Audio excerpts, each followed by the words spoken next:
સાંજ પડતાનું હું રસોડામાં ગઈ અને શેનું શાક બનાવું વિચારતી હતી કે આ ફ્રીજ ખોલ્યું અને ફ્રીજ ખોલ્યું કે આ કંટોલા હતા। પછી મેં કંટોલા લઈ લીધા અને કાથરોટમાં લઈ લીધું પાણી અને કાથરોટમાં નાખી દીધા કંટોલા અને પછી સરસ મજાના ધોઈ નાખ્યા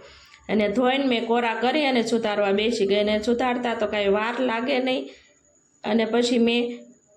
સુધારી નાખ્યા અને કંટોલા કોને કોને ભાવે કોમેન્ટ કરજો।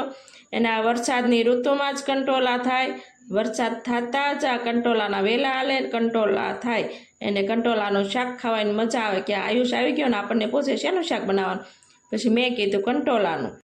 કંટોલા સુધારીને તૈયાર કરી નાખ્યા। પછી મેં લસણ લઈ લીધું, લસણને ભાંગી અને કળિયું ફોલી નાખી અને કળિયું થઈ ગઈ તૈયાર ને પછી કોથમરી લઈ લીધી, પછી કંટોલા લઈ લીધા, પછી એક તપેલીમાં નાખી દીધું તેલ અને તેલ ગરમ થતાં નાખી દીધું મેં જીરું અને જીરું ગરમ થતાં પછી મેં વઘાણી નાખી દીધી એને વઘાણી નાખીને પછી રકેબી કળિયું નાખી દીધી એને કળિયું તો કંટોલાના શાકમાં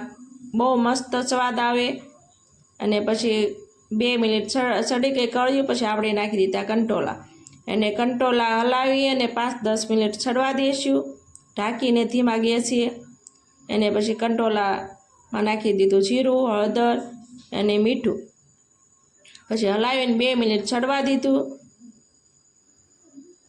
અને કંટોલા પછી આપણે નાખી દીધું મરચું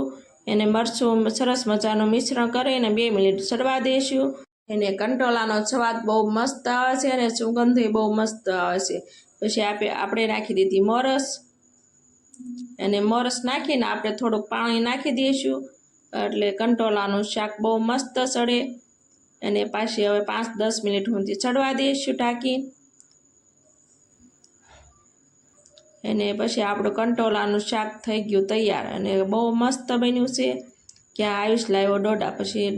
એને મેં લાઈટ ડોડા શેકી દીધા